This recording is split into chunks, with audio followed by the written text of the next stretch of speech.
Alright, so I'm sitting inside of a 2018 Honda Accord. This is the EX model, and I'm just going to walk you through some features and benefits and kind of explain things about the car in case you just bought one or in case you're thinking about buying one.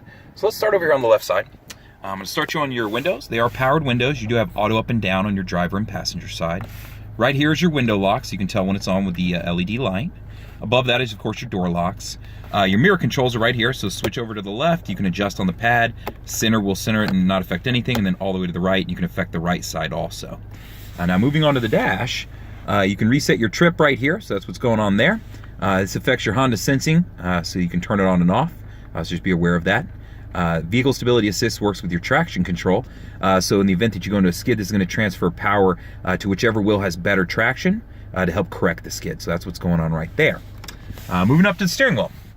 Okay, so on your left side, I'm going to walk you through a couple things. First thing is this home button. This home button is going to affect where you see the tachometer right now. That's actually a digital display. So anytime I press that, it is going to pull up a menu. From that menu, I can scroll through it using this right here. So you can see it looking over, and I'll show you some different things. So let's start you at the top where the tachometer was and walk you down. So there's a range and fuel. This is just general tripometer information, so you can have that presented to you right there. I'm going to scroll down speed and time. This is just kind of general, hey, how long was your last trip, things like that. Audio, if you want to see what you're listening to, you can see it right there, of course, so that's kind of nice.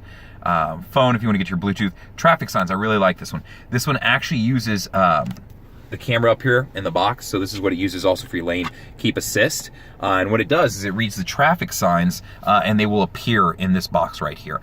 So anytime you pass one, it'll read it for you in that way. If you weren't sure what the speed limit was, cop gets behind you, this is going to help you out. So just be aware that's how that works. So let's say I'm listening to my audio and I want to jump to my next favorite station. Pressing these will jump between my stations. Volume controls are obviously right here. My back button, in case I get into a screen that I didn't want, just the same as here, I can back out of stuff. So that's just what it allows me to do. My Bluetooth controls. So to answer a phone call, to hang up a phone call, voice command. This works for a couple different things. So if I am plugged in to the USB and using, let's say, Apple Carplay. So let's say I have an Apple-based phone. So first, let me kind of walk you through a couple things related to that. The USB that I would plug into is right there. That would then allow me to plug my phone in. And then on the screen up here, I'll show you where it'll appear. So smartphone connection, this would light up and say Apple CarPlay. From there, I'd be able to select it. It'll mirror what you see on your phone, so you're going to recognize a lot of the apps and things like that. It'll allow me to get to my navigation, my music, my messages, so plenty of different info. The cool thing about this button related to that is I can press it and wait till I hear the beep for Siri. Once I do, I can ask Siri to do anything. So if it would be, Siri, give me directions to such and such. Siri, I need to send a text to this person, that kind of thing. So great button. It has a lot of different functions and features other than just pressing it and say, hey, call so-and-so and walking through the prompts if I haven't set up speed dials. Moving over to the right side. So this is where some of my Honda sensing features are going to be. So right now I have the main button on, and if you leave it on, it will remain on every time you get in the car. The way to tell it's on is you will see ACC and LKS up there. So that's what's flashing on and off right now. ACC is adaptive cruise control. LKAS is lane keep assist. So adaptive cruise control. Once I get up the speed I want to set, I would press set. From there, it'll hold the speed. I can then determine how much distance I want it to keep between me and the car in front of me using this button. As I press it, you'll see buttons will change. The more blocks I have, the more space it's going to create between me and the car in front of me. So that's how this works, right? So what this means is that if I set my speed to 75 miles per hour and the guy in front of me slows down to 55, it's going to keep that designated amount of space and slow down and speed up the car. So that's how this function works. It uses radar down in the grill of the car so you can see it. It's a small box. Now let's move over to lane keep assist. Lane keep assist works going 45 miles an hour to 90 miles an hour. So it has a limited window that it works within. And keep in mind, if your windshield wipers are on, it doesn't work. So it's going to shut those down. It uses that camera that I was mentioning earlier that's up here and is going to detect the lines on the road. When you turn it on, you're going to see these boxes come on. So I'm turning them on and off so you can see them flashing. So right now those aren't filled in solid, if you can see on the screen. When they fill in solid, it means it's now reading the road and actively judging. So what that means is if you start to drift a little out of your lane, you'll feel a slight pull at your steering wheel and it'll pull you back into your lane. It's real subtle. It's not anything that you couldn't overpower, but it's there. And if you use your blinker, of course, it's not going to do that, but it's assuming that you were drifting out of your lane and trying to help you. So it's just there to prevent an accident. So be aware that's how it works. So, all right, let's move over to the touchscreen and kind of explain some things here. So this is your general home screen that you'll see, and then you'd have all, your basic apps and functions that you can get to. So that's how this works in the EX model. So Bluetooth controls. Now settings are some cool stuff in here that I would recommend. It's all under vehicle. under here, this is where you can get to things like your door lock settings, some lighting setup for how long your lights stay on, some of your keyless access stuff. You know what I mean, if you want to affect it when it beeps and how it flashes and things like that when you hit the buttons. So just kind of nice features. And the door and window setup right here, I kind of like a couple of these. Auto door lock, this is right now the default's when you hit 10 miles an hour to automatically lock the doors. If you want to change that, you have the option too. And then you have unlock features also. One thing I really like on here, there's the unlock if you want to mess with that. The walkaway auto lock feature, I like to turn this on. If this is on, it just means when you get outside of 10 feet from your car, if you haven't locked your doors, it'll automatically lock them. So just a cool feature to keep in mind. So that's what's going on right here. And that was all under settings and then vehicle, right? So easy enough to get to. FM, I'll show you just some general stuff. Everybody knows how to use pretty much a tuner. Once you find your favorite station that you want to set though, all you do is you get to it, press and hold the button. It's now set once it beeps. So that's how to set a preset in case you needed that help. If not, you can just ignore it and we'll move on. So let's jump back to your home button.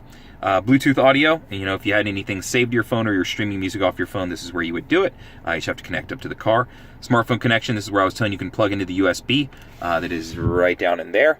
And then it will be able to pull up either here. If you use Android Auto, if you have an Android-based phone, you do need to download the Android Auto app. If you have an Apple-based phone, you don't need to download anything. It'll automatically pull up. So just be aware of that.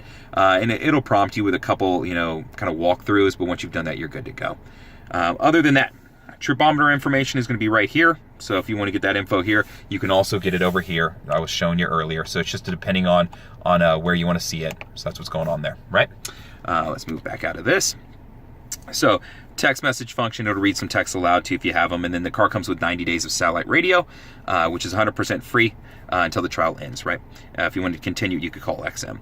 You do have USBs that you can plug into. So if you had a thumb drive, obviously there's some different things you could do. You could listen to music using the thumb drive. Another thing you can do is if I go back here, where is it? And we'll show you as far as your info. Here it is. Your clock. So you could load a picture up here if you wanted to, in case you love your dogs, your grandkids, whatever it may be. You just have that option available to you, and it's just nice. It's color screen, so you can set it up to be just a little bit more plain Jane if you don't want a lot going on the screen for you. So that's a general rundown of what's going on the touchscreen. It's pretty simple to use. I mean, if you want to move stuff around, it's real easy. You just hold it. When it clicks over, great. Now I can move, you know, buttons around and do different things. So you can see I'm sliding stuff around, and then when I get it to how I want, just hit done. So it's an easy system to use. There's nothing to it. They did give you a volume knob because that seems to be a point of contention in a lot of our vehicles for people. And then you do have buttons running along the sides. So just be aware of that. AC unit is dual zone, so I can control left and right separate of each other. Right now I have them synced, so they both adjust off of this one knob. If I unsync them, now you can see they're different, right? So to sync back, and then it does have auto, so I can set it to adjust in the cabin to keep whatever temperature I want. So just depending on how I want to do that. So that's how that works. I do have a power outlet down here and a USB, and they are hidden away in this cubby that I can do just that.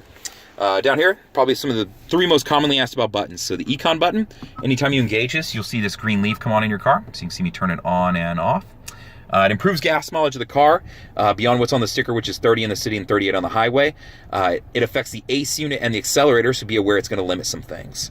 Your parking brake down here, it's electronic, so to use it, put my foot on the brake, I lift up. When it's set, you'll see this red light come on, and obviously you'll see brake come on in there, so you can see it over there in the right corner area. To turn it off, put my foot on the brake, I press down on the trigger to release it.